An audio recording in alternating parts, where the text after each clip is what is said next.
is winding down.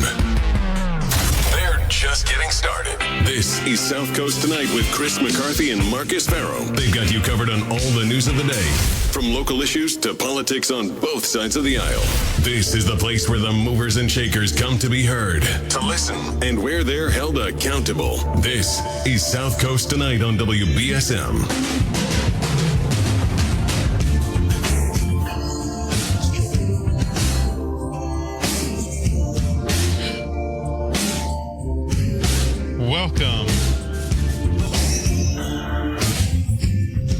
Welcome to South Coast Tonight.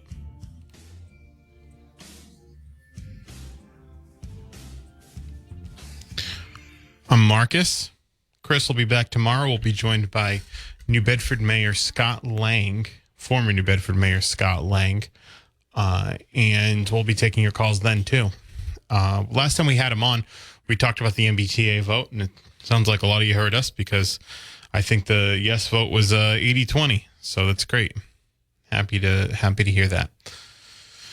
So 508-996-0500 is how you can get on the program. Been talking about a lot of the national stuff. I had Congressman Jake Auchincloss on. He talked about, his reaction to the midterms. We talked to Armin Thomas at Split Ticket, who does elections mapping.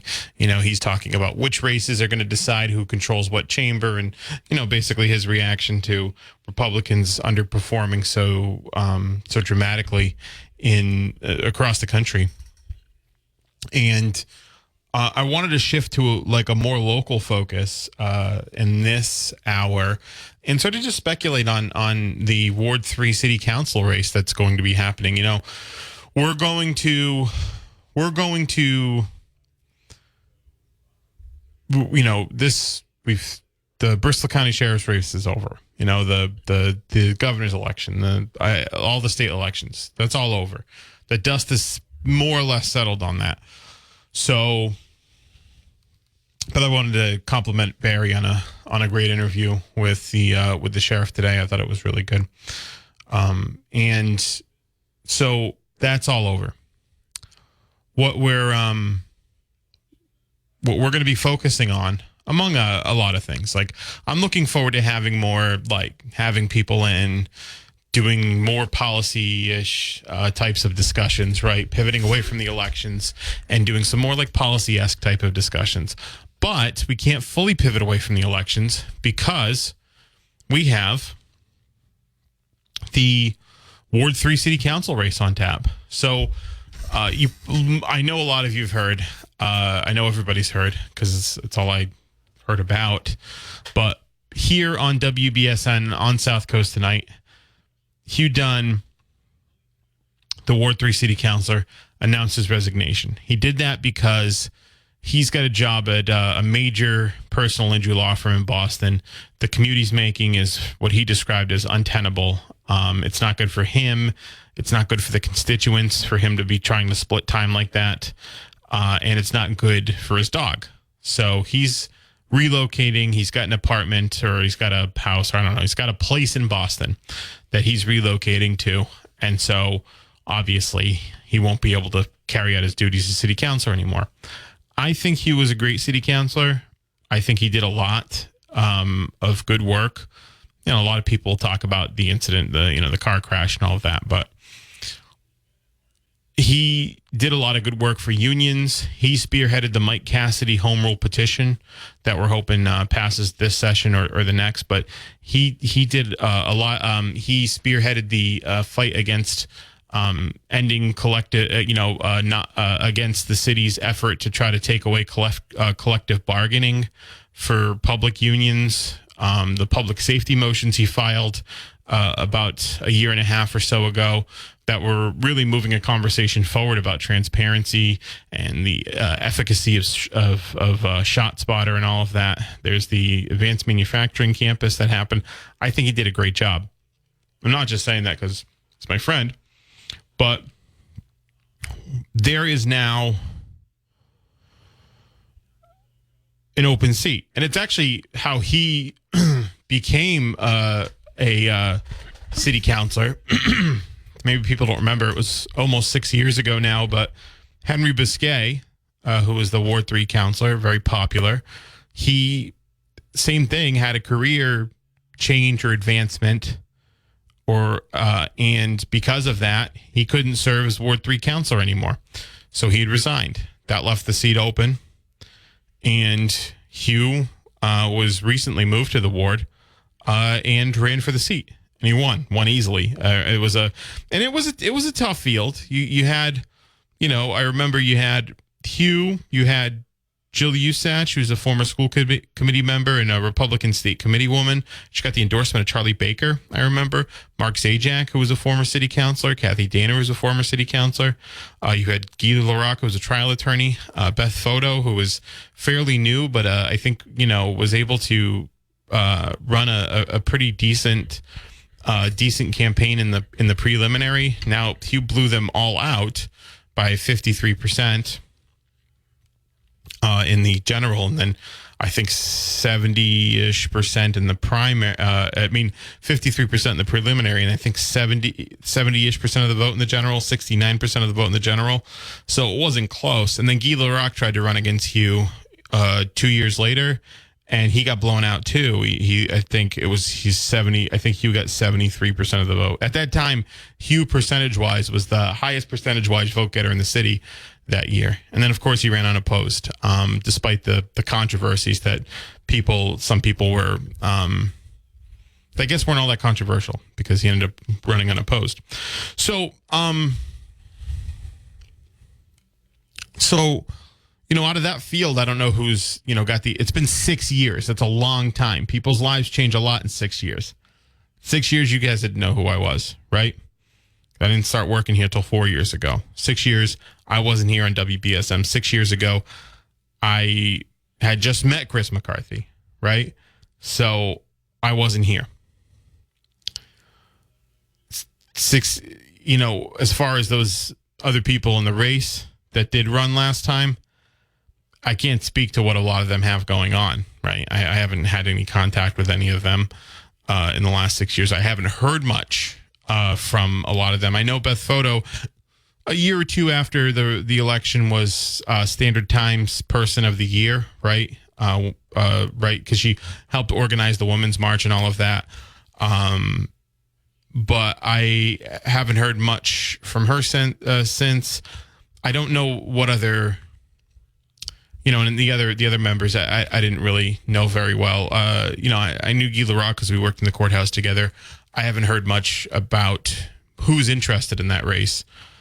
I think you might end up seeing another Hugh Dunn type situation where you might have someone that's coming from the ward that maybe has a pretty good resume, has experience in like politics or lawmaking or, even legal experience. Might have someone who I think that lends itself well to the city council resume. Now, I've heard Cameron Costa's going to try to move to the ward. That's been whispered. I don't know. I think it's fine to try to move. Honestly, I think that's fine. I don't think there's a problem with that. If you think that's a problem, let me know. Historically, it seems like no one's ever cared about quote unquote carpetbaggers. Like people just want someone that they think's going to do a good job. Like you think of, Hillary Clinton, right? She was the senator she was a senator in New York. She had no roots or really base of power in New York. She was the first lady of Arkansas, then the first lady of the United States, but people knew who she was. And so she became the senator from New York. Robert Kennedy, same thing. He's from Massachusetts, right? But he became a senator from New York because there was an opportunity there. Mitt Romney, he lived in Utah for a while. But then he was in Massachusetts for 30 or so years. But there was an open seat in Utah. He went back to Utah. He became a senator there. So, and Hugh had just moved to the ward, I think, 11 days before Henry resigned. He had no idea Henry was going to resign. But there was a lot of talk about, does he secretly live in Attleboro and he's just going to work in the city? Does he secretly live in Attleboro and he's going to move to the city, or did he just move here just because there was a seat? And none of that really, and like the opposition was, everybody was like, I live here and I've always lived here, right? And that none of that actually really mattered. I think people just want someone that's going to work hard and do a good job. Cameron Costa obviously strikes me as someone who's interesting because he just ran a state rep race. Didn't do particularly well. Chris Markey won that against Chris Markey. Chris Markey won that pretty easily, but he's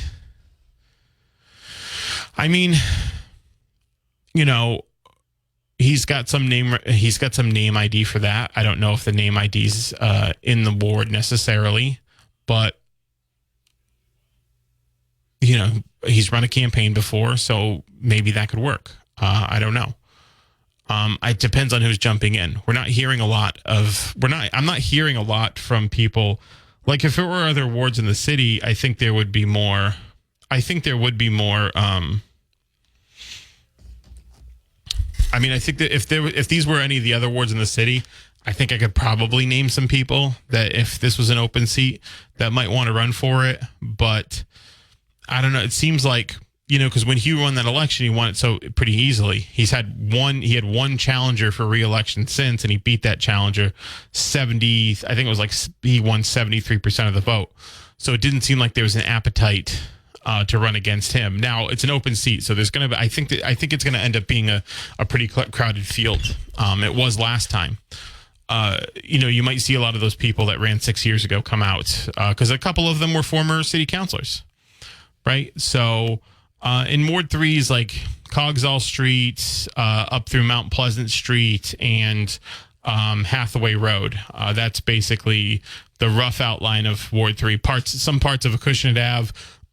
Some parts of the end of County Street, but that's basically the rough outline of Ward 3. It's basically go up Coggeshall to Mount Pleasant Street, then up to County Street, and that's basically the makeup of the ward whereby Wonder Bowl is and all of that, all the way up to the Dartmouth line, down the road.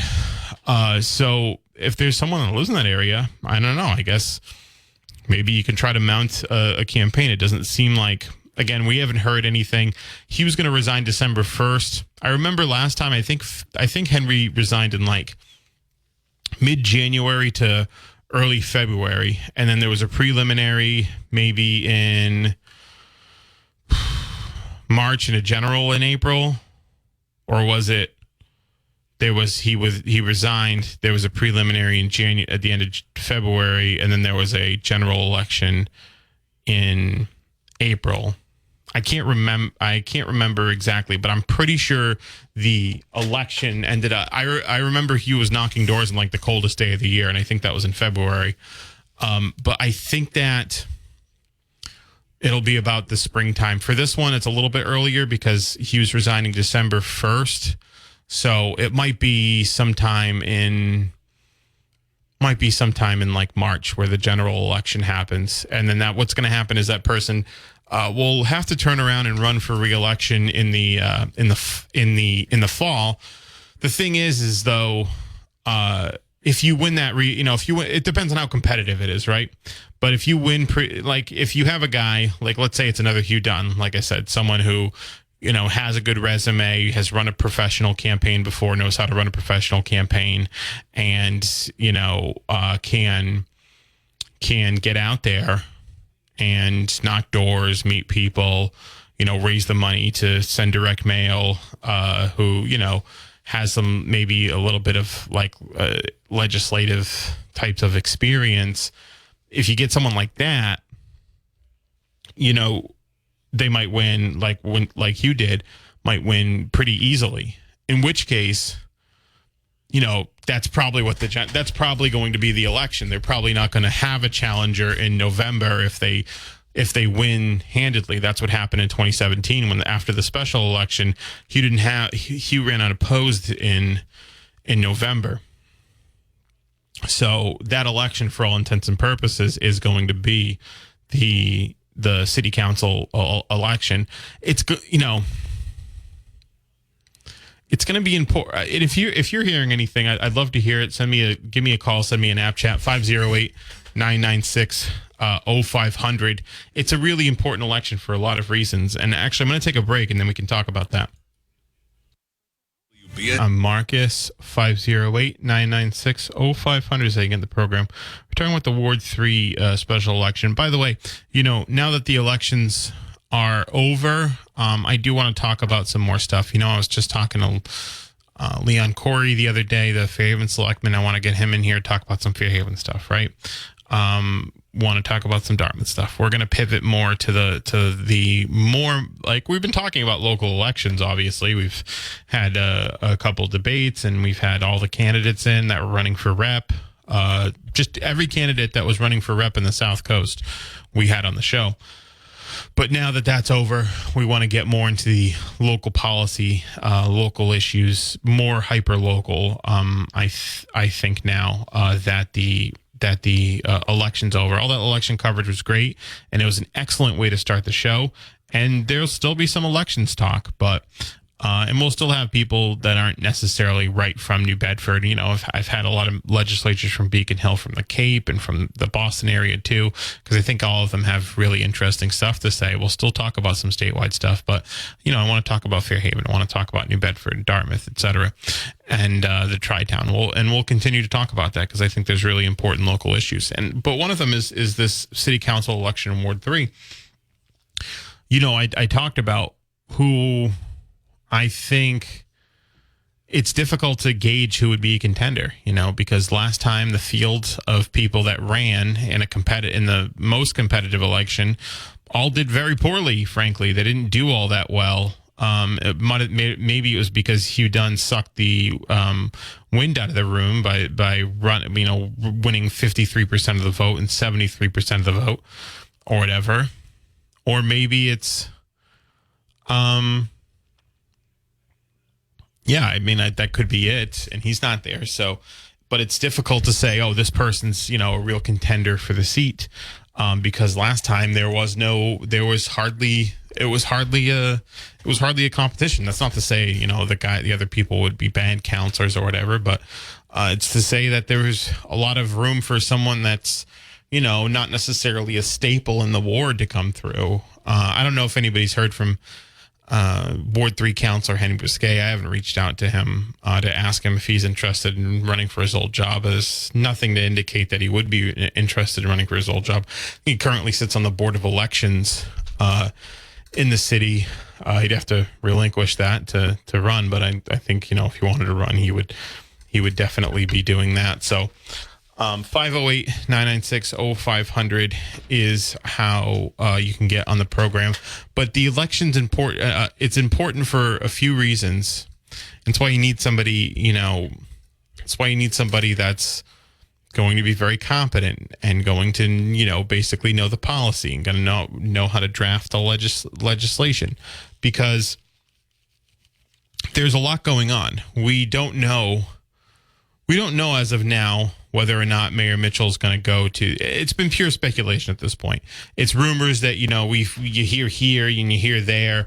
It's speculation. We're talking about what if Mitchell does ascend to a cabinet position in the Healy administration, right? Or what if he gets a job in the Healy administration? That leaves an open mayoral seat. Well, let's say it does, right?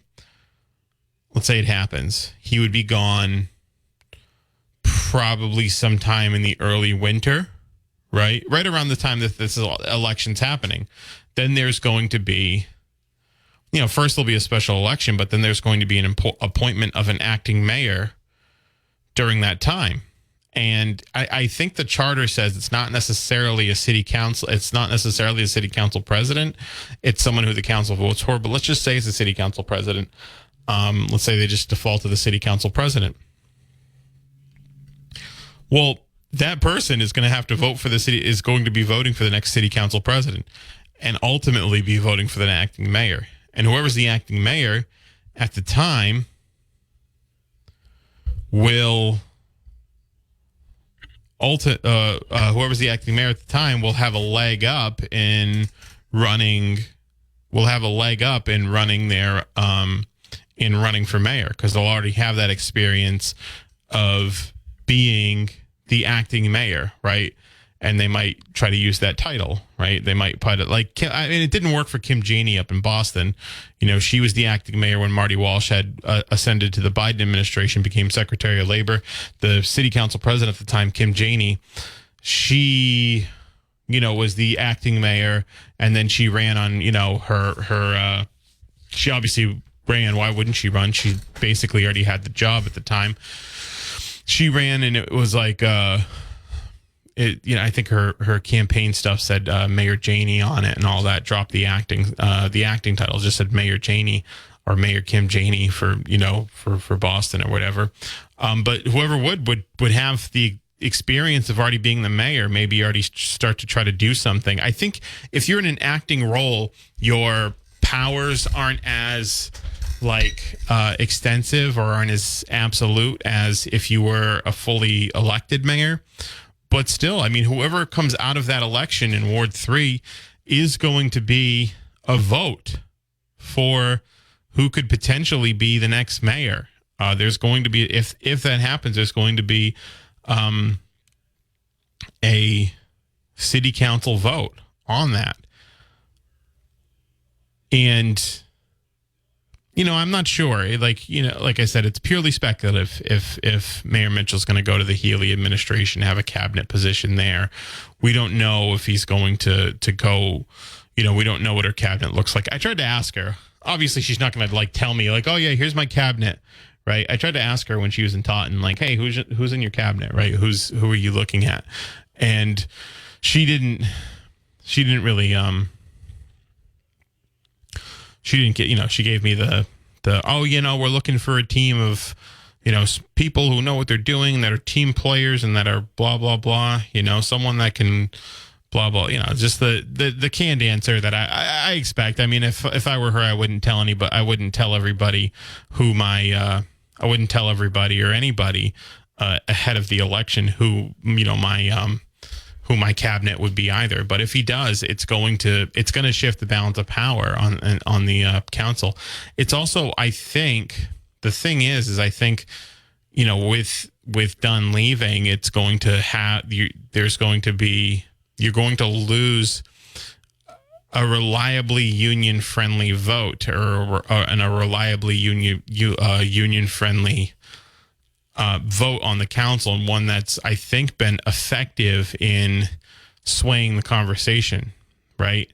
So that's that might change how a lot of things are done. I think it's, I remember in 2017 when they were trying that whole Section 23 thing to make Section 23 thing to make basically Section 21 to 23 is a chapter in Mass General Law that if the city council were to vote for it, would send union negotiations to arbitration, right? So to decide how they would basically rule on how a union's contract would look. And that has seemed to be more overwhelmingly in support of the city than of the unions.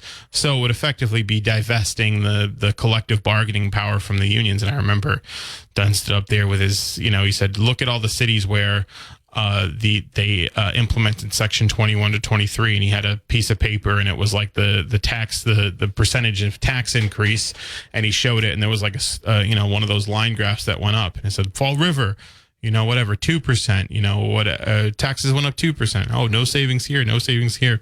So I think there's a balance of power that's going to be tipped, especially with unions. And I'm not saying the rest of the city council isn't friendly to unions. Some are more friendly than others, obviously. But I think he's been probably the most solidly union friendly counselor. So, I mean, you might see someone who gets the support of local unions like the police union or the fire union, maybe the labor council, and you might see them go out for that candidate because they know that they need that. They're trying to replace, I don't want a pretty effective advocate for them on the council. So that might be something that people are looking at too, saying, well, who's going to be, that might be something unions are looking at. Like, hey, we need after we lose Hugh, we need to fill that void with somebody who's going to really represent us, who's going to show out for us like Hugh Dunn has. And, like I said, it might be someone with the backing of public safety unions, like the fire union, like the police union, et cetera. And if that's someone like that they might be willing to donate money to the campaign, go door to door, right? I think that does go a long way, having union support in a local election. If the unions show out for you, if they go door to door for you, if they do a union walk, if they donate money, right? Or if they have their members, if their members come and they donate money, so you can raise money, so you can buy signs, so you can put down signs, so you can send direct mails, right? So you can do some digital advertising. Advertising if need be. So you can buy some radio ads here on WBSM. I remember when I ran the city council campaign for in Ward 3. We bought a bunch of ads here on WBSM. We recorded a couple. One of them was it was just Hugh saying like, "Hi, I'm Hugh. I'm from New Bedford. I love New Bedford. I love helping people," and had like all of this accomplishments basically. Like, I did this. I did when I worked for Keating, I did this. I did this. I did this. The other one we had recorded was. We had both Henry Bousquet and the former Ward 3 councilor Henry Bousquet and the former Ward 3 councilor George Smith. They both came in and recorded spots supporting Hugh. Like, it was like, "Oh, hey, I'm Henry. I was the former Ward 3 councilor. I'm supporting Hugh because of this." And he goes, "Hey, I'm George. I'm supporting Hugh because of this." And then Hugh came and says, "Oh, and I'm Hugh." And it was a good ad. It was a good ad, and we ran a bunch of them. We ran here at WBSM. We ran as many as we could possibly afford with our campaign because it's, in New Bedford, this is where, all of the voters, definitely people who are going to vote in a special election in Ward 3, that's where they're going to hear, that's where they're tuning into. So it's something to keep in mind. I think we bought a ton of ads here, as many as we possibly could, so that we could, because it's repeated exposure, right? That's how you get political ads out. That's how you get the message out. Because if you just do it once, it doesn't work. You have to do it over and over and over again. So if you keep hearing these ads and you're like, "Oh my God, I can't," you might be particularly more attentive to one ad than the other. It's the repeated exposure. You've got to drill it into your brain. That's why you might have gotten, you've gotten so many mailers during this, during this election season. You got mailer after mailer, a bunch of mailers for Paul Heroux, right? Day after day after day after day.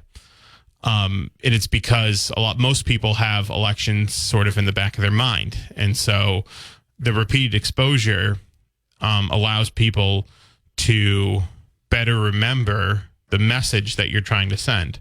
It costs a lot of money, right? Direct mail, it's like a buck a door, which if you're sending out to thousands of people, really adds up. But if you start seeing candidates that are sending out direct mail, right, that are going door to door, that are dropping literature at your door, that are running radio ads, those are the candidates that are running serious campaigns.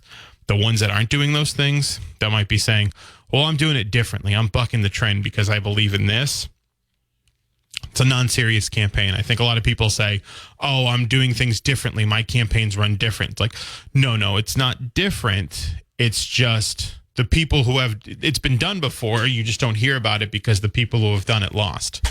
There's always a formula on how to run these local campaigns and run them well. So if you start seeing people, that are putting signs, hitting doors, running ads here at WBSM and dropping lit and all of that, I think that's a barometer of who's running who has, some political experience and who's running a serious campaign and who is seriously and effectively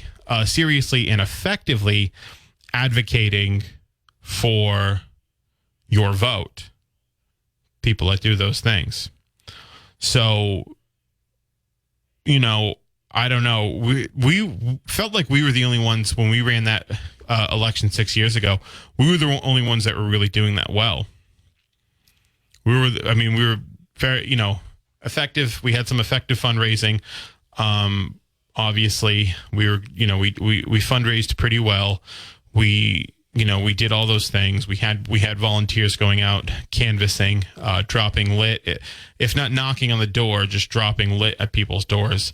And if you do that, then I think that's, like I said, the barometer of a serious campaign. And there's going to be some people are going to jump in and say, I don't do that because it's different. It's not, I'm running a people powered campaign, something like that, whatever, and those people, they're not going to win. They're never going to win unless they decide that they're going to run a campaign the way campaigns are run.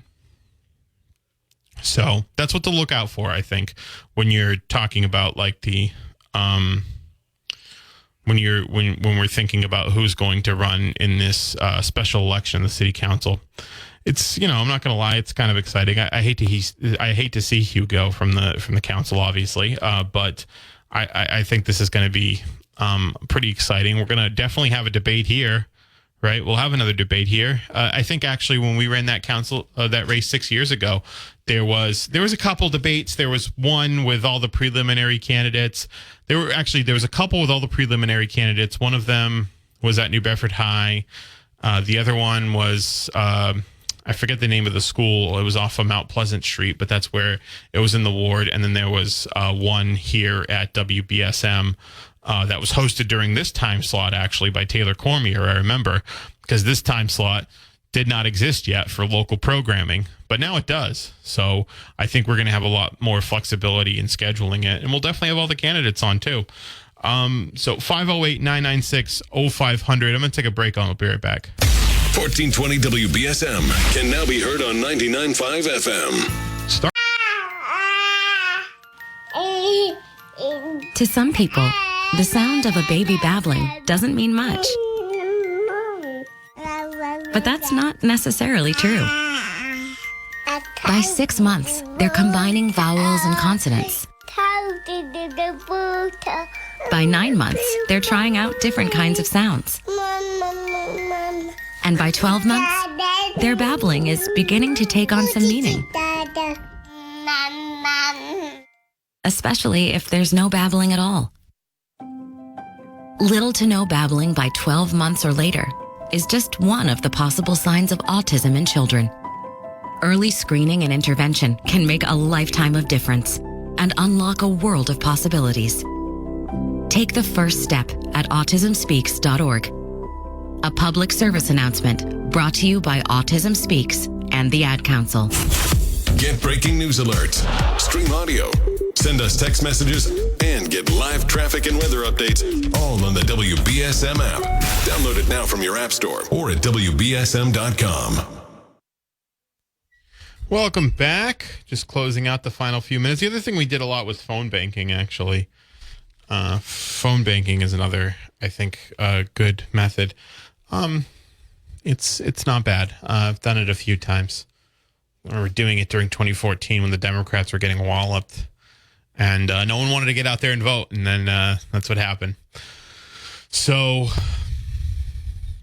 508-996-0500. We still have no idea who the field is. I'm hearing whispers here and there of people that might be interested in run, people that have run for city council before, not been successful, in other races, people who might have run at large, people who haven't run before but are very, politically involved. I think Lisa Lemieux comes to mind as someone. I did ask her, and she said she's, going to do her due diligence. She's got a big job, though, at the Labor Council, so I don't know if she's going to. I'm not sure she's going to do it, but she would come out, I think, as an immediate contender for if she were to decide to run. Yeah, I think it's going to be someone that you might not be as familiar with.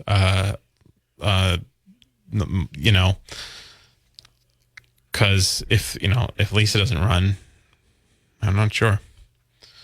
So 508-996-0500 is how you can get on and take a break. Voting. So thanks for joining me this evening. Thanks for Congressman Jake Auchincloss and Armin Thomas, the elections mapper. You can check out that on our podcast tomorrow. Chris will be back, and we'll have Mayor Scott Lang, former Mayor Scott Lang in New Bedford.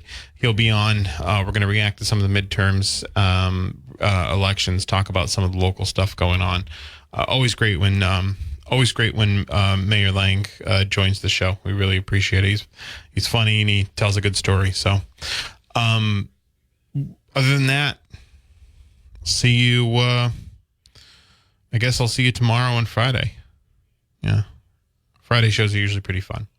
I always enjoy them, and I think our listeners enjoy them too. It's a little bit lighter, I think. I think we keep it pretty light here, but I think our Friday shows are a little bit lighter. We try to get a good guest. Obviously last week we broke some major news, and you can still hear Hugh's exclusive comments on his resignation are still only on SouthCoast Tonight. So you can go check out that column I wrote. Check out the column I wrote today on my interview with Sheriff-elect Paul Heroux, talking about his transition. I thought it was a good interview, and you can listen to it too. I thought it was a good interview. We talked about how he's going to transition from, work with Hodgson to transition and all of that. So, in the column, sort of gives the cliff noted version of that as well, if that's what you're interested in. So that's pretty much it for tonight. Have fun. I will see you tomorrow with Chris McCarthy and former Mayor Scott Lang.